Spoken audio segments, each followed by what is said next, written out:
India's largest digital media network Suman టీవీతో చేతులు కలపండి. ఫ్రాంచైజ్ ద్వారా లోకల్ మీడియా పార్ట్నర్ అవ్వండి. నమస్తే రేవంత్. నమస్తే అండి. రేవంత్, ఇప్పుడు సాధారణంగా స్టాక్ మార్కెట్కి సంబంధించిన ఎక్స్పర్ట్స్ కానీ ట్రైనర్స్ అందరూ కూడా రెగ్యులర్గా ఈ ట్రేడింగ్ స్ట్రాటజీస్ గురించో, లేదంటే ఈ చార్ట్ ప్యాటర్న్స్ గురించో, లేదంటే టెక్నికల్ అనాలిసిస్ గురించి అందరూ ఎక్కువగా మాట్లాడుతుంటారు, అందరూ ఇదే మాట్లాడుతుంటారు. బట్ మీ విషయానికి వస్తే మీరు ఎక్కువగా కూడా సైకాలజీ గురించి కూడా ఎక్కువ మాట్లాడుతుంటారు. అంటే ట్రేడింగ్ వర్సెస్ సైకాలజీ అనే దాని గురించి కూడా మాట్లాడుతుంటారు. అసలు ఈ స్టాక్ మార్కెట్కి, ఈ ట్రేడింగ్కి అండ్ ఈ సైకాలజీకి ఉన్న సంబంధం ఏంటి? అండ్ ఎందుకు మీరు ఎక్కువగా కూడా ఈ సైకాలజీని ఇన్వాల్వ్ చేస్తుంటారు మార్కెట్ విషయంలో? సార్, పర్టికులర్గా సైకాలజీ అనేది బ్యాలెన్స్డ్గా లేకపోతే ట్రేడర్ అనేవాడు సక్సెస్ అవ్వటం అనడానికి అసలు 1% కూడా ఛాన్స్ ఉండదని నేను గట్టిగా బిలీవ్ చేస్తాను. సో స్ట్రాటజీస్ గురించి చాలామంది చెప్తూ ఉంటారు. అండ్ కొన్ని లక్షల మంది ఫాలోవర్స్ కూడా యూట్యూబ్లో చాలామందికి ఉంటూ ఉంటారు. ఈ రీసెంట్గా కూడా మనం కొన్ని ఎగ్జాంపుల్స్ ఆల్రెడీ సెబీ బయటపెట్టిన ఇష్యూస్ కూడా చూసాం. ఎంత స్ట్రాటజీస్ చెప్పే వాళ్ళకు కూడా వాళ్ళు సక్సెస్ఫుల్ ట్రేడర్స్గా ఉండలేకపోతున్నారు అని. సో బేసిక్గా అందరూ సో కాల్ స్ట్రాటజీ గురించి మాట్లాడతారు, కానీ రియల్ డ్రైవింగ్ ఫోర్స్ ఏంటి అని అంటే ఒక ట్రేడర్ని సైకాలజీ.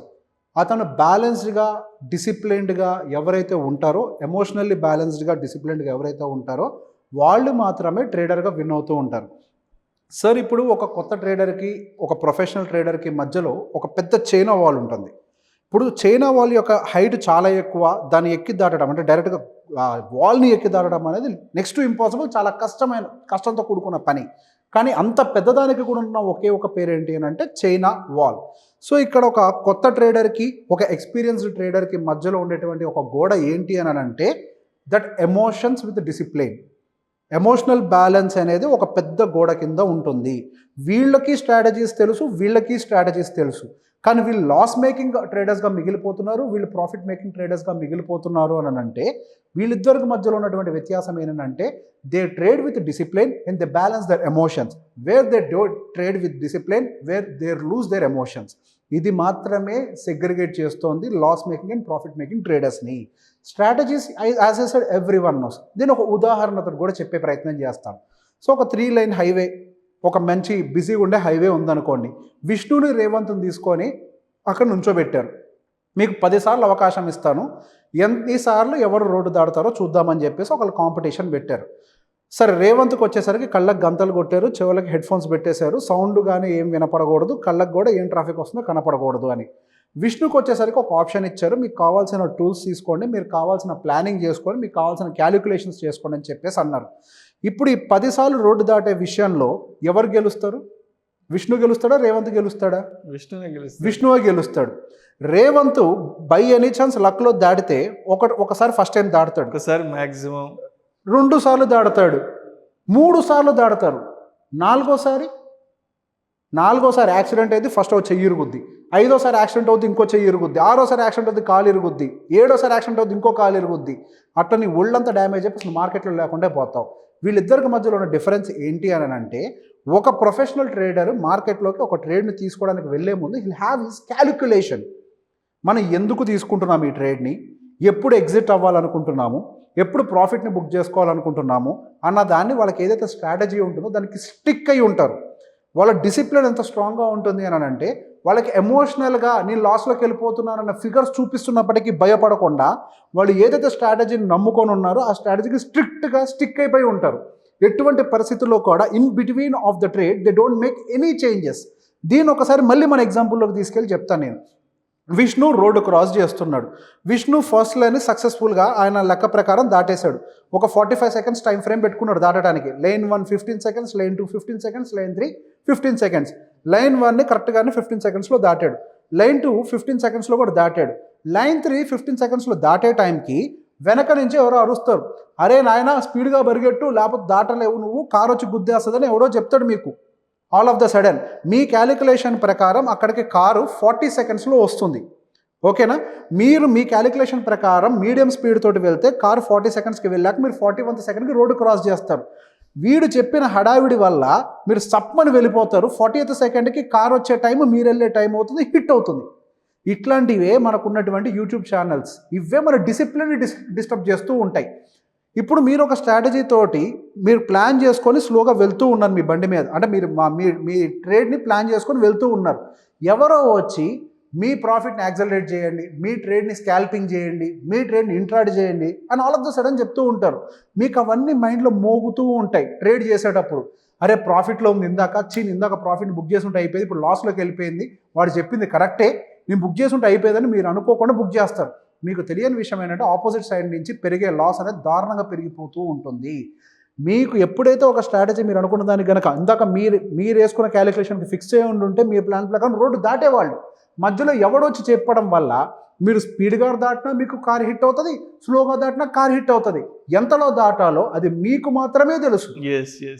సో మీ ట్రేడింగ్ ప్లాన్ అనేది మీరే చేసుకోవాలి. మీరు ఫస్ట్ టైం 15 సెకండ్లో దాటే ప్లాన్ చేశారు, సెకండ్ టైం ప్లాన్ చేశారు, అంతా బాగానే జరుగుతుంది. ఫస్ట్ ఒకడు వచ్చేమో స్పీడ్గా దాటమన్నాడు, కారు తగిలింది. సెకండ్ వచ్చి స్లోగా దాటమన్నాడు, కారు తగిలింది. మూడోసారి మీ క్యాలిక్యులేషన్ బై మిస్టేక్ తప్పైంది, కారు తగిలింది. ఇక్కడ మీకేమవుతుంది అంటే మీకు తెలియకుండానే మీరు కన్ఫ్యూజన్లోకి వెళ్ళిపోయి మీరు ఎమోషనల్గా హర్ట్ అయిపోతారు. అరే వాడు చెప్పింది ఫెయిల్ అయింది, వీడు చెప్పింది ఫెయిల్ అయింది, నా ప్లానింగ్ ఫెయిల్ అయింది, ఏం చేయాలో తెలియకుండా అడ్డదిడ్డంగా రోడ్డు మీద పరిగెడతారు. మీకు యాక్సిడెంట్లు ఇంకెక్కువ అవుతాయి. మార్కెట్లో చాలామంది ట్రేడర్స్ పరిస్థితి కూడా ఇదే.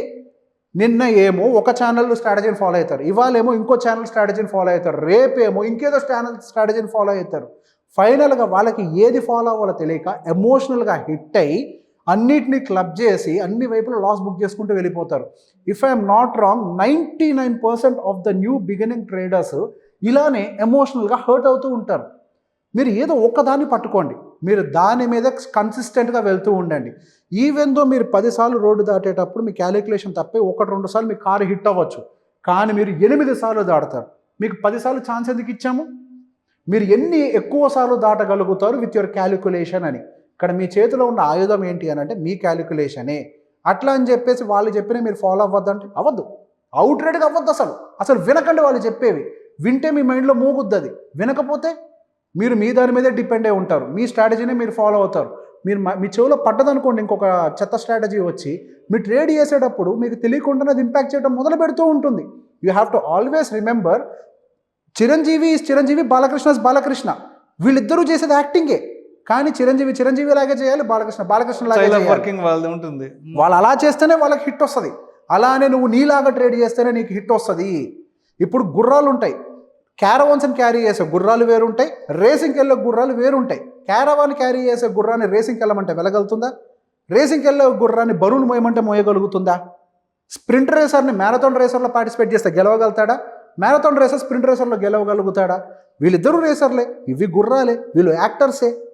ఎవరికి వాళ్ళకి ఇండివిజువల్ ఓన్ స్టైల్ ఆఫ్ స్ట్రాటజీస్ని ప్లాన్ చేసుకుంటే అది మీ ఎమోషనల్ కండిషన్స్కి మీరు ఎంత లాస్ని చూడగలుగుతారు, ఎంత ప్రాఫిట్ వరకు గ్రీడీ రాకుండా ఉండగలుగుతారు, ఎంతవరకు మీరు టార్గెట్ పెట్టుకుంటారు అన్న దాన్ని బట్టి మీ ఎమోషన్స్ని కంట్రోల్ చేసే విధంగా ఒక సిస్టమ్ని ఎస్టాబ్లిష్ చేసుకుంటాం. When we have a predefined system, then మన ఎమోషన్స్ అనేవి ట్రిగ్గర్ కావు. మార్కెట్లో 99% of the people lose money ఎందుకు అని అంటే కన్ఫ్యూజన్ తోటి. నేను ఏం చేస్తున్నానో కూడా తెలియని కండిషన్స్లోకి వెళ్ళిపోతారు. అరే ఇక్కడ స్టాప్ లాస్ హిట్ అయింది, దెబ్బ ఎమోషనల్గా హర్ట్ అవుతుంది, ఇంకో స్టాప్ లాస్ హిట్ అయింది, ఎమోషనల్గా వీక్ అయిపోతాం, రివెంజ్ ట్రేడ్స్లోకి వెళ్ళిపోతూ ఉంటాం. దీని ఏమైతే ఇది అయిపోయింది, నేను ఈ ట్రేడ్లో ఖచ్చితంగా డబ్బులని తీసేయాల్సిందే అని చెప్పి వెయిట్ చేస్తాడు. డబ్బులు మొత్తం ఆయన తీసుకోవడం కాదు, మార్కెట్లో వాళ్ళు తీసుకుంటారండి డబ్బుల్ని. సో బేసిక్గా మీరు ఎమోషన్స్ ఎంటర్ అయిపోయింది అని అంటే you will not have any logic behind the trade. ప్రతి ఒక్క దానికి ఒక క్యాలిక్యులేషన్ ఉంటుంది. సార్ ట్రేడింగ్ అని అంటే చూసే వాళ్ళందరికీ జస్ట్ ఏదో బయింగ్ అండ్ సెల్లింగ్ అని అనుకుంటారు. ఐ విల్ టెల్ యూ, ఒక ఇండివిజువల్ స్ట్రాటజీని జస్ట్ ఏదో అమ్మటానికి కొనడం కోసం వాడే ఒక పనిముట్టులాగా చూస్తుంటారేమో. And individual strategy will have its own character. No two strategies are same. నామకరణం స్ట్రాంగిల్ అని అంటాం అంతే. అంటే యాక్టింగ్కి కేవలం యాక్టింగ్ అనే పిలుస్తాం. బాలకృష్ణ యాక్టింగ్, చిరంజీవి యాక్టింగ్ అని అన్నాం. ఎవరి స్టైల్ వాళ్ళకు ఉంటుంది. ఇందులో కూడా సేమ్ నేను స్ట్రాంగిల్ ప్లేయర్, నేను స్ట్రాంగిల్ ఎక్కువ చేస్తూ ఉంటా. నా స్టైల్ ఆఫ్ స్ట్రాంగిల్ ఎలా ఉంటుంది అని అంటే నా క్యారెక్టర్కి అనుకూలంగా ఉంటుంది. నాకు ఎక్కడ భయం వేస్తుంది, నాకు ఎక్కడ ప్రాఫిట్ బుక్ చేసుకోవాలనిపిస్తుంది, నా మంత్లీ టార్గెట్ ఎంత, my strategy represents Revanth, my strategy is a personality. So బేసిక్గా మీరు ఎప్పుడైతే ట్రేడింగ్ అనేది మీలో భాగం కింద అవుతుందో, మీ స్ట్రాటజీ అనేది మీలో విలీనం అయిపోతుందో, అప్పుడు మాత్రమే మీరు ఎమోషనల్గా ప్రాపర్గా మార్కెట్ని డ్రైవ్ చేయగలుగుతారు. అవతార్ సినిమా చూశారు కదా, వాళ్ళు ఏదో ఎక్కే పక్షులు ఉంటే ఇక డ్రాగన్స్ టైప్లో వాళ్ళకు ఉన్నటువంటి తోకని దాంతో క్లబ్ చేసి వాళ్ళ శ్వాసని, వాళ్ళ ధ్యాసని, వాళ్ళ ఆలోచనని మొత్తాన్ని కూడా ఎప్పుడైతే వాటితోటి ఈక్వల్గా చేస్తారో అప్పుడు అది మీ మాట వింటుంది అని. మనకున్నటువంటి స్ట్రాటజీ కూడా అలాంటిదే. మన హార్ట్ బీట్ కూడా మన స్ట్రాటజీతో సింక్ అవ్వాలి. ఒక్కొక్క క్యాండిల్ తోటి మన బ్రీత్ మ్యాచ్ అవ్వాలి. అప్పుడు మాత్రమే మీ స్ట్రాటజీ మీలో లీనమైపోతుంది. అప్పుడు అది మీ మాట వింటుంది. ఒకవేళ ఏదైనా అనుకోని పరిస్థితులు ఎదురైనప్పటికీ కూడా ఎలా రియాక్ట్ అవ్వాలో మీకు ఐడియా వస్తుంది. మీరు చెప్పినట్టుగా మీ స్ట్రాటజీ మీ మాట వింటుంది. మీరు ఒకలాగా ఆలోచించి మీ స్ట్రాటజీ ఇంకోలాగా ఉండి మీరు ఎవరి దగ్గర నుంచో స్ట్రాటజీని అరువు తెచ్చుకుంటే అది మీ మాట ఎందుకు వింటుంది? మీ దాన్ని మీరు ప్లాన్ చేసుకోండి, ఎమోషనల్గా బ్యాలెన్స్ చేసుకోండి. మీరు వేరు కాదు, మీ స్ట్రాటజీ వేరు కాదు, మీ స్ట్రాటజీ ఒకటే. ఎప్పుడైతే మీరు ఎమోషనల్గా దాంతో సింక్ అవుతారో అప్పుడు మీరు రియల్ ట్రేడర్గా, ఒక ప్రాఫిటబుల్ ట్రేడర్గా ఉంటారు. సరే, ఇక్కడ సక్సెస్ఫుల్ ట్రేడర్, ఫెయిల్యూర్ ట్రేడర్ అనే సబ్జెక్ట్ ఉండదు. Loss making trader, profitable trader, ఈ రెండే ఉంటాయి. అండ్ ఇప్పుడు ఈ ప్రాఫిటబుల్ ట్రేడర్కి ఎప్పుడైతే మైండ్లో పురుగులు గదిలి వాళ్ళు చెప్పే వీళ్ళు చెప్పే వింటాడో బై డిఫాల్ట్గా తెలియకుండా నీ చైనా వాళ్ళు ఇంత కష్టపడి యువతలకు వచ్చాడా తెలియకుండానే కింద నుంచి సప్మని వెళ్ళిపోతాడు. మళ్ళీ దీన్ని ఎక్కి యువతలకు రావడానికి నానా కష్టాలు పడాలి. ఏం వినకండి, ఎవరు చెప్పేది వినకండి. మీకు మీరే బాస్. మీరు ట్రేడింగ్ నేర్చుకోండి, మీకు మీరే బాస్. మీరు గీసిందే గీత. మీరు ఏం చెప్తే అది మాత్రమే జరగాలి ట్రేడింగ్లో. ఎవడు చెప్పింది జరగకూడదు. You have to behave like a monarch. అంటే ఒక నియంతగా మీరు ఉండాలి మీ స్ట్రాటజీ మీద.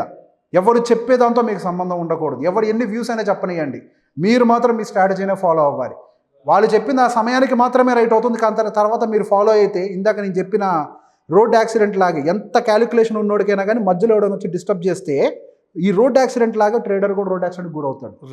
ఎట్టి పరిస్థితులు ఏం వినకండి, మీరు ఎమోషనల్గా బ్యాలెన్స్ అవ్వండి.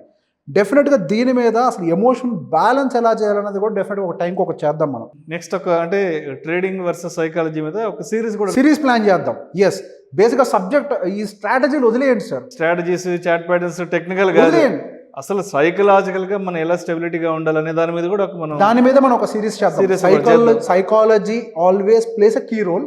దాని మీద చేద్దాం సార్. ఎవ్వరు ఈ సీక్రెట్ చెప్పరు సార్, ఎవ్వరూ చెప్పరు. మనం దీన్ని తీసుకెళ్దాం. స్ట్రాటజీస్ ఎవరైనా చెప్పుకుంటారు. Will go on this. తప్పకుండా Revanth, next series of videos కూడా సైకాలజీ మీద. ఎందుకంటే రెగ్యులర్గా అందరూ ఈ చాట్ ప్యాటర్న్స్ అనో ఈ గ్రాఫ్లని అవి ఇవి చెప్తుంటారు, స్ట్రాటజీస్ చెప్తుంటారు. బట్ అది కాదు, సైకాలజీ ప్రకారం మనం మార్కెట్ని ఎలా అర్థం చేసుకోవాలి, సైకాలజీ ప్రకారం మనం మార్కెట్లో ఎలా ఇన్వాల్వ్ అవ్వాలి, దానికి సంబంధించి కూడా రేవంత్తో సిరీస్ ఆఫ్ వీడియోస్ స్టార్ట్ చేస్తాం. అండ్ ప్రేక్షకులు తప్పకుండా మా వీడియోస్ని సబ్స్క్రైబ్ చేయగలరు, లైక్ చేయగలరు, షేర్ చేయగలరు. అదేవిధంగా మీ అభిప్రాయాల్ని వీడియోస్ కింద ప్రతి ఒక్కరూ కామెంట్ రూపంలో తెలియచేయగలరు. తప్పకుండా నేను రేవంత్ మీరిచ్చే ప్రతి క్వశ్చన్ని, మీరిచ్చే ప్రతి టాపిక్ని చదివి మేము సమాధానాలు కూడా ఇవ్వడం జరుగుతుంది. Right, thank you so much Revanth. Thank you.